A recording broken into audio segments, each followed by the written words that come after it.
dicho tiene mucho que ver con el tema del día de hoy. Vamos a estar viendo un salmo, Salmo 145, que es el último salmo de David. David escribió unos 73 salmos. Sabemos que hay, ¿cuántos salmos en el libro de Salmos? 150. En Jesús María hemos estado viendo algunos de los salmos. Empezamos enero, vimos Salmo 1, 5, 8, 15, 19, 22, 27, 34, 42, 63, 73. Y bueno, hemos escogido algunos, obviamente no todos los 150, pero todos los 150 son muy buenos. Y el salmo del día de hoy es el último salmo de David que él escribió. Realmente vivimos en una cultura centrada en el yo, ¿verdad? La mayoría de las conversaciones giran en torno de mis problemas, mis planes, mis logros, y a veces aún a lo mejor tú puedes. Y también a veces como cristianos evaluamos nuestras peticiones, y también a veces nuestras oraciones son más como: Dios, ayúdame, bendíceme, resuélvame esto, ¿verdad? A veces como cristianos también caímos en una cuestión de a lo mejor no enfocarnos tanto en Dios, sino en nosotros, ¿no? Pero en este salmo, David hace algo interesante. Quita el enfoque del hombre y lo pone completamente en Dios. Sabemos, hay muchos salmos en que vemos lamentos, vemos peticiones, vemos inclusive quejas, pero en este salmo vemos totalmente un enfoque en Dios. David no pide nada, solo exalta. Es una oración, es un salmo vertical, ¿verdad? No es horizontal. Y es como si David dijera: antes de pedir algo, necesito recordar quién es Dios. También es un salmo que va según el alfabeto hebreo. Y a lo mejor en sus Biblias vienen anotaciones que son letras del alfabeto hebreo. ¿Por qué es importante entender quién es Dios? ¿Por qué es importante tener un enfoque en Dios? Bueno, como ya mencionamos muchas veces el día de hoy, si vamos a conocer a Dios y si vamos a exaltar a Dios como debemos de saber quién es. Aquí en sus apuntes, ahí atrás, luego hay algunas citas que vamos a mencionar. A.W. Tozer dice: la esencia de la idolatría es albergar pensamientos acerca de Dios que no son dignos de Él. Pensar correctamente acerca de Dios es, en un sentido importante, tener todo correcto. Pensar incorrectamente acerca de Dios es, en un sentido importante, tener todo mal. Entonces, si vamos a enfocarnos en Dios, debemos de saber quién es y cómo es, ¿verdad? Porque si tenemos un concepto equivocado, de repente escuchamos del dicho Diosito, ¿no? ¡Ay, Diosito! Bueno, ¿es pensar bien o mal de Dios? Pues, yo creo que mal, ¿no? Porque Dios no es un Diosito como tienes en un llavero y lo sacas cuando te hace falta, ¿no? También sabemos que yo creo que todos conocemos, desafortunadamente, personas que dicen que son cristianos, pero no actúan así. C.S. Lewis dice: ¿cómo es posible que personas que están obviamente consumidas por el orgullo pueden decir que creen en Dios y parecerse a sí mismas muy religiosas? Me temo que esto significa que no están adorando a un Dios, que están adorando a un Dios imaginario. Como cristianos no podemos tener un orgullo, no podemos vivir en hipocresía si realmente conocemos quién es Dios. Entonces, en este salmo, vemos, en Salmo 145, primeramente vemos el compromiso personal de Dios. Él dice, te exaltaré, mi Dios, iré y siempre bendeciré tu nombre. Aquí David, y no siempre lo hace, pero aquí dice, mi Dios, iré. Todos los días te bendeciré, por siempre y para siempre alabaré tu nombre. El canto que apenas cantamos, ¿no? ¿Les suena? Viene de este salmo. Grande es el Señor y digno de toda alabanza. Su grandeza es insondable o inescrutable. David dice, voy a exaltar a mi Dios y rey. Yo lo exalto porque es mi Dios y es mi rey. Vemos un compromiso personal. Y hay días que no tenemos tal vez ganas de alabar. Hay días en que la vida pesa, pero aún en esos días debemos de exaltar nuestro Dios y Rey. La alabanza no depende de mi ánimo, depende de quién es Dios. No oramos solamente cuando sentimos inspirados, sino oramos constantemente porque quién es Dios. El creyente maduro aprende a decir, Señor, hoy te alabo. ¿Sí? Debe de ser un hábito. ¿Y por cuánto tiempo? ¿Solamente por una semana, por un año, por una década? No, David dice, para siempre alabaré tu nombre. Y obviamente la Biblia nos enseña que así será nuestro futuro como cristianos. Vamos a siempre alabar a nuestro Dios. Y luego vemos que la importancia en los versículos que vienen de 4 al 7 de comunicar la fe a las próximas generaciones. Cada generación celebrará tus obras y proclamará tus proezas. Se alabará del esplendor de tu gloria y majestad, y yo meditaré en tus obras maravillosas. Se hablará del poder de tus portentos, y yo anunciaré la grandeza de tus obras. Se proclamará la memoria de tu inmensa bondad, y se contará con júbilo de tu justicia. Aquí vemos que David dice, yo voy a proclamar la grandeza del Señor. Hay una presión muy grande en los medios, en la sociedad, en las escuelas, que dice, tu fe es algo privado, tu fe es algo personal. Puedes creer lo que quieras, pero no me molestes a mí. Padres pueden creer lo que quieran, pero no deben enseñar a sus hijos que creen lo mismo. Decimos a nuestros hijos sin disculpa, ¿verdad? Dios hizo eso. ¿Sabes lo que pasó? Lo que vivimos, eso fue Dios. Mira lo que Dios hizo en la familia. Mira lo que Dios hizo en mi trabajo. Y hablamos de Dios. Dios contestó nuestra oración. Dios nos salvó de esa tragedia. Dios está obrando en nuestras vidas. Mencionamos el nombre de Dios en la familia. Mencionamos el nombre de Jesús a las generaciones. Padres, ¿qué estamos hablando? Estamos hablando de Dios en casa. Abuelos, no sé si alguien aquí es abuelo, pero estamos aprovechando el ser abuelo de animar a nuestros nietos. Iglesia, estamos realmente discipulando ese principio de pasar, de proclamar la grandeza de Dios a las generaciones, de hablar de la salvación que tenemos en Jesús a las naciones.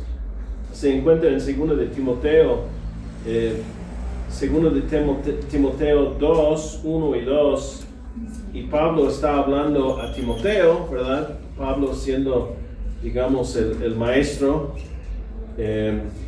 y dice, así que tú, hijo mío, fortalécete en la gracia que tenemos en Cristo Jesús. Lo que me has oído decir en presencia de muchos testigos, encomiéndalo a creyentes dignos de confianza, que a su vez estén capacitados para enseñar a otros.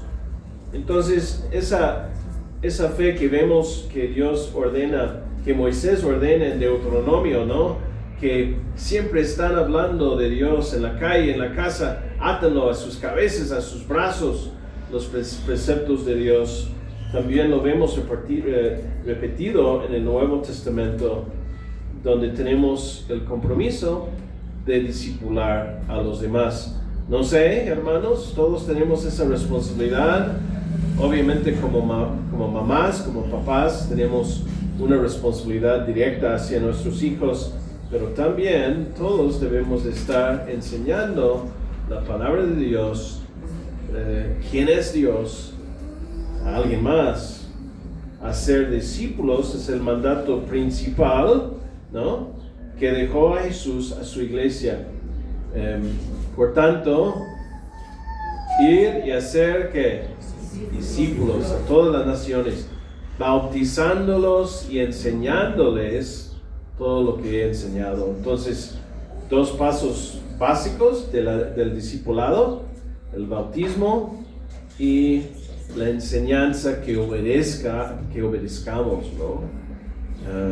Las enseñanzas de Jesús. Seguimos en Salmo 145. Características de ese Dios iré: misericordioso y amoroso. Versículo 8 dice: el Señor es misericordioso y compasivo, lento para la ira y grande en amor. Leímos Salmo 103 del 8 al 11 hoy. Antes, ese salmo dice: el Señor es compasivo y misericordioso, lento para la ira y grande en amor. No sostiene para siempre su querella, ni guarda rencor eternamente. No nos trata conforme a nuestros pecados, ni nos paga según nuestras iniquidades. Qué bien, ¿no? Qué bien que tenemos un Dios así. No nos trata conforme a nuestros pecados, ni nos paga según nuestras iniquidades. Tan grande es su amor por los que le teman, como alto es el cielo sobre la tierra. Entonces David dice que Dios es misericordioso, que no nos da lo que merecemos. No sé si de repente los papás, tu hijo hace algo tremendo y a lo mejor hay una disciplina, pero tal vez no tan severa como debe de ser. No, estamos siendo misericordiosos. Tal vez de repente andas sin tu tenencia y un policía te para y te deja sin multa. Bueno, es un ejemplo que nunca pasa, pero si eso pasara, eso es misericordia, ¿no? Uno merece un castigo, pero nos da chance. Dios es muy misericordioso con nosotros. No nos da lo que realmente merecemos. Imagínense. Y también es amoroso, es lleno de gracia. Sí nos da lo que no merecemos, ¿no? Versículo 9: el Señor es bueno con todos, Él tiene misericordia de todas sus obras. ¿Qué más? Dios es bueno. Dios es bueno. También creo que lo leímos antes el día de hoy. Salmo 34:8. Prueban y vean que el Señor es bueno. Dichosos los que se refugian en Él. Y bueno, hermanos, no sé qué imagen tenemos o qué concepto tenemos de Dios. Tal vez tenemos un concepto que Dios es ahí con un martillo listo de castigarnos, o tal vez crecimos con un papá que era muy malo, con una mamá que era muy abusiva, no sé, y tenemos esa idea de que nuestro Padre Celestial es así. No es así. Es bueno, Dios es bueno. Qué palabra tan llena de significado, ser bueno. Dios es bueno. Prueben y vean que el Señor es bueno. Entonces, en el resto de este salmo vemos como un contraste en cierta forma. Sí, sigue David hablando de Dios, y en esta parte vemos que es un Dios trascendente, o sea, es un Dios soberano, es un Dios sobre todo, es un Dios poderoso, es un Dios grande, en cierta forma incomprensible, es glorioso. En versículo 10 dice: que te alaben, Señor, todas tus obras, que te bendigan tus fieles, que hablen de tu gloria y de tu reino, que proclamen tus proezas. Es glorioso. Cuando Dios aparece a Isaías, en capítulo 6 de Isaías, ¿qué tipo de Dios es? Santo, santo, santo. ¿Y qué es la respuesta de Isaías? Soy un hombre de labios impuros, porque he visto el Dios 3 veces santo. Es glorioso. Y versículo 12: para que todos conocen tus proezas y la gloria y esplendor de tu reino. Tu reino es un reino eterno, tu dominio permanece por todas las generaciones. Aquí vemos que Dios es poderoso y santo, ¿verdad? Dios es glorioso, poderoso, santo. Muchas cosas que hemos cantado el día de hoy, ¿verdad? ¿Quién es el Señor? ¿Quién? ¿Cómo va ese canto que a mí me encanta, no? Dios poderoso, ¿no? Que gobierna la creación. Dios es un Dios poderoso, es trascendente, es otra onda, glorioso. Isaías 43, si quieren buscarlo, por favor, Isaías 43, del 11 al 13. Isaías 43, del 11 al 13. Dice: yo soy el Señor. Fuera de mí no hay ningún otro Salvador. Yo he anunciado, salvado y proclamado, yo entre ustedes, y no un Dios extraño. Ustedes son mis testigos de que yo soy Dios, afirma el Señor. Desde los tiempos antiguos yo soy. No hay quien pueda librar de mi mano. Lo que yo hago nadie puede disparatarlo. Isaías, en esa sección de Isaías del 42 a 44, 5, hay muchos versículos que hablan de que Dios es Dios y no hay otro. Teníamos un dicho en un grupo universitario ahí en la UAM Ixtapalapa, que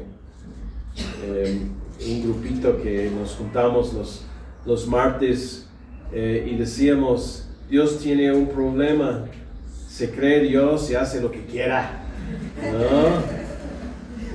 Y así es, Dios hace lo que quiera, pero también vemos que es un Dios cercano, es un Dios cercano. Vamos a buscar Lucas 17.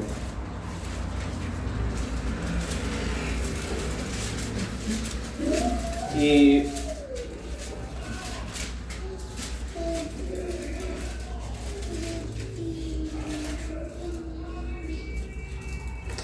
vamos a empezar con versículo 7, y son las palabras de Jesús en Lucas 17, 7. Supongamos que uno de ustedes tiene un siervo que ha estado arando el campo o cuidando las ovejas. Cuando el siervo regresa del campo, ¿acaso se le dice: ven enseguida a sentarte a la mesa? ¿No se le diría más bien: prepárame la comida y cámbiate de ropa para atenderme mientras yo ceno? Después tú podrás cenar. ¿Acaso se le dará las gracias al siervo por haber hecho lo que se le mandó? Así también ustedes, cuando hayan hecho todo lo que se les ha mandado, deben decir: somos siervos inútiles, no hemos hecho más que cumplir con nuestro deber. Ahora, ¿es cierto eso? Sí. Es cierto, somos siervos, que Él es el amo. Él puede exigir lo que quiera. Es cierto. Pero en el libro de Lucas también, y predicamos una serie de sermones sobre eso. En el libro de Lucas vemos que Jesús, vez tras vez tras vez, se siente a la mesa con sus discípulos, hasta con los fariseos, hasta con Zaqueo, y comparte una comida, ¿no? Entonces, aunque Jesús tiene derecho de mandarnos, no es solamente ese amo que manda, sino también un amo, un Señor, que se hinca y lava nuestros pies. Un Señor que nos invita a cenar a su mesa. ¿A quién le gusta cenar? ¿A quién le gusta comer? ¿Qué vamos a comer para celebrar a las mamás el día de hoy? ¿Ah? Creo que vamos a Catepec y creo que pedimos michotes. ¿Qué más? Digo, no es para la suegra tanto que para mí.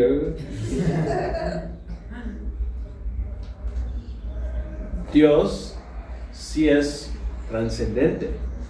Dios sí es glorioso. Pero Dios es un Dios cercano. Es un Dios atento a los agobiados y hambrientos. Versículos 14 al 17. El Señor sostiene a los caídos y levanta a los agobiados. ¿Has sentido caído? ¿Has sentido agobiado? Los ojos de todos se posan en ti y a su tiempo les da su alimento. Qué bonito, ¿no? Cuando van al hospital, no sé si acompañan a Esther y Ezequiel al hospital el primer domingo de cada mes, deben. Es algo muy bonito cuando uno ofrece una torta, un café, y las personas que llevan tal vez horas, tal vez toda la noche con sus parientes en ese lugar de diálisis, aceptan una torta, ¿no? Y dice, muchas gracias. Así es nuestro Dios. Abres la mano y sacias con tus favores a todo serviente. Qué bonito, ¿no? Que Dios no es solamente glorioso y poderoso, pero cercano. El Señor es justo en todos sus caminos y bondadoso en todas sus obras. Regresamos a Salmo 34, si tienen sus Biblias. Salmo 34. Hay por lo menos 3 salmos que van como muy del mismo tema. Salmo 34, Salmo 103 y este salmo. Salmo 34, 17. Los justos claman y el Señor los oye y los libra de todas sus angustias. El Señor está cerca a los que quebrantados de corazón y salva a los de espíritu abatido. Muchas son las angustias del justo, pero el Señor los librará de todas ellas, de todas. ¿Tienes angustias? Dios te va a ayudar. No lo buscan, pero Pedro nos dice en Pedro 5, 6 y 7, humíllense pues bajo la poderosa mano de Dios para que Él los exalte en su debido tiempo. Depositan, o sea, la palabra depositan literalmente quiere decir dejar caer, porque a veces no podemos cargar lo que tenemos, ¿no? Entonces Pedro dice, deja que caiga, ya, suéltalo. Depositan en Él toda ansiedad. ¿Alguien aquí tiene ansiedad? Porque Él cuida de ustedes. Seguimos. Versículo del 18 al 20. El Señor está cerca a quienes lo invocan, de quienes lo invocan en verdad. Es un Dios accesible y atento, un Dios que cuida. Dios accesible. O sea, ese Dios todopoderoso, glorioso y santo se acerca a ti te escucha, está ahí cuando estás tomando tu café en la mañana.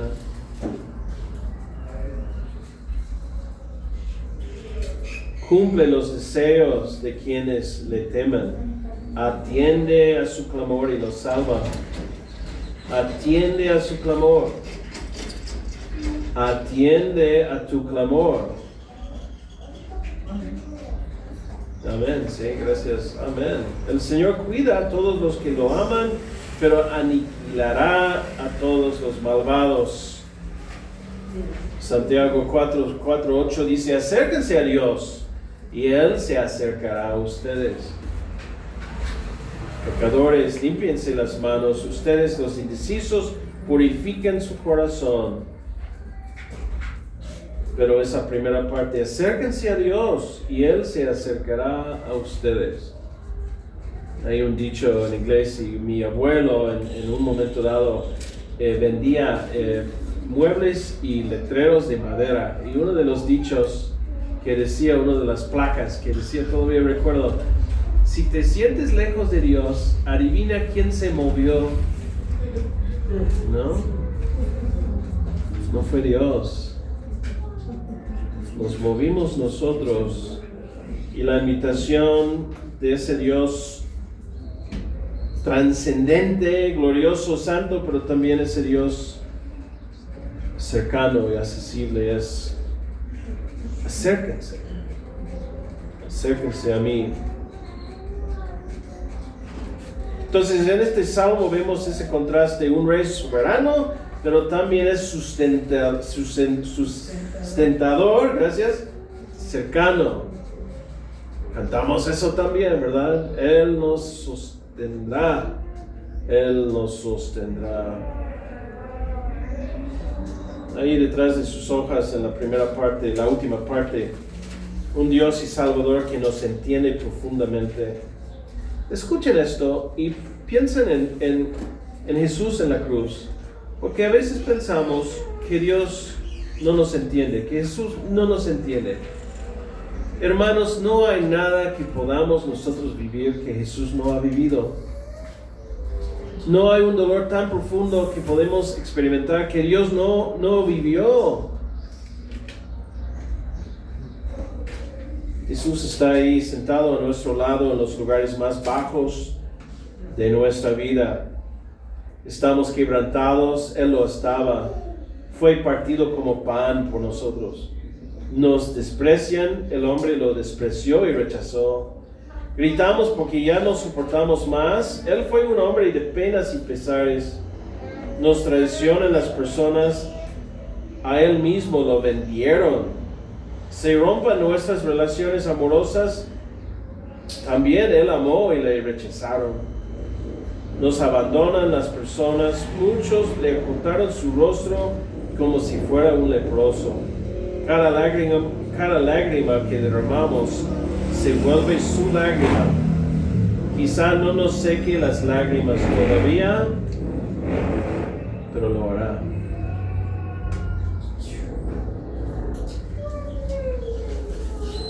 Cuando hablamos de las mamás alrededor del mundo, las madres aquí en México y las mamás también en los Estados Unidos, si les preguntas qué quieres para sus hijos, quiero que mi hijo sea... Bueno, la respuesta típica, no para un cristiano, pero es: quiero que mi hijo sea feliz, ¿no? Es lo que más se oye aquí en esta parte del mundo. Ay, quiero que mi hijo sea feliz. Las mamás asiáticas, cuando les preguntas eso a las mamás asiáticas, ¿alguna idea de lo que contestan? Yo quiero que mis hijos sean exitosos. Eso es su valor más grande. Es más importante ser exitosos que felices. Pero como mamás cristianas y papás cristianos, ¿qué debemos de desear a nuestros hijos? Que sean discípulos, que sean buenos, santos, ¿no? Hay una historia, a ver, hay unas imágenes de la historia de Eustace, se llama. Es un niño que se convierte en dragón y proviene de una novela de C.S. Lewis, parte de las Crónicas de Narnia. Es una de las imágenes que el autor presenta sobre la transformación espiritual, y ese niño comienza como un muchacho desagradable, egoísta, codicioso, crítico, obsesionado con la comodidad.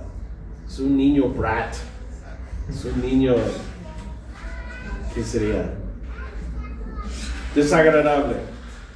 Durante un viaje se aleja solo el niño a una isla y descubre el tesoro de un dragón, oro y riquezas. Mientras se duerme pensando pensamientos codiciosos propios de un dragón, sucede algo extraño. Se despierta convertido en un dragón. El autor Lewis plantea el punto de manera sutil pero clara. No es que simplemente se convirtió en dragón. En realidad ya había estado actuando como uno todo el tiempo. Su forma exterior finalmente reflejó su condición interior. ¿Sí entienden lo que estaba tratando de...? Como dragón, el niño era miserable, no puede relacionarse con los demás, aislado, y se da cuenta de que realmente es. Y el sufrimiento empieza a transformarlo. A veces cuando uno se atrapa en un vicio, uno se da cuenta de horrible que es. Entonces se encuentra con Aslan, la figura de Cristo en Narnia, un león. Eustace, el niño, intenta arreglarse a sí mismo. Primeramente, se arranca la piel del dragón y se desprende, pero abajo sigue siendo un dragón. Intenta una vez, otra vez, con el mismo resultado, hasta que por fin le pide ayuda a Aslan. Y Aslan le dice: tendrás que dejarme desnudarte. Aslan lo desgarra profundamente, de manera dolorosa, quitando completamente la piel de dragón. El niño dijo que dolió más que cualquier otra cosa, pero también fue la experiencia más libertadora que había vivido, y llegó a ser nuevamente un niño de verdad. Moraleja de la historia: nos convertimos a lo que más deseamos, a lo que adoramos, a lo que anhelemos.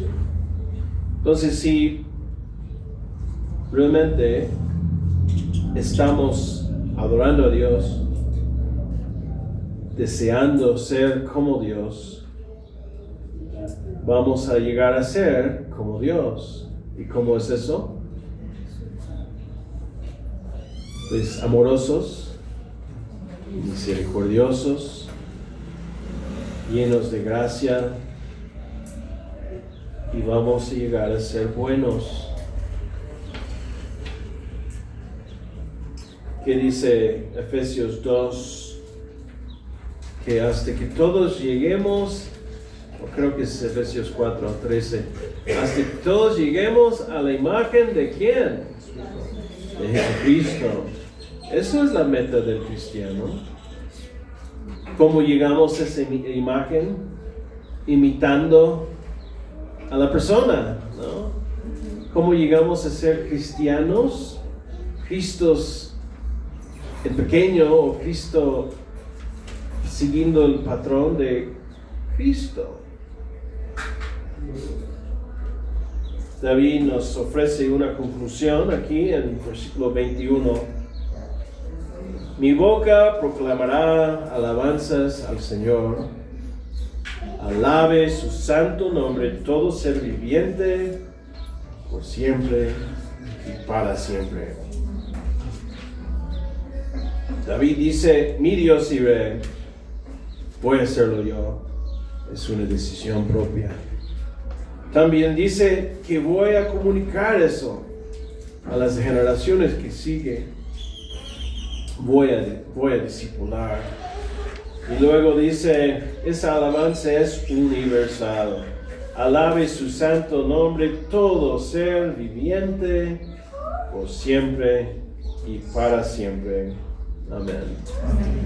Padre, gracias por este salmo que nos ayuda a exaltar a ti, a Dios, que es digno de eso.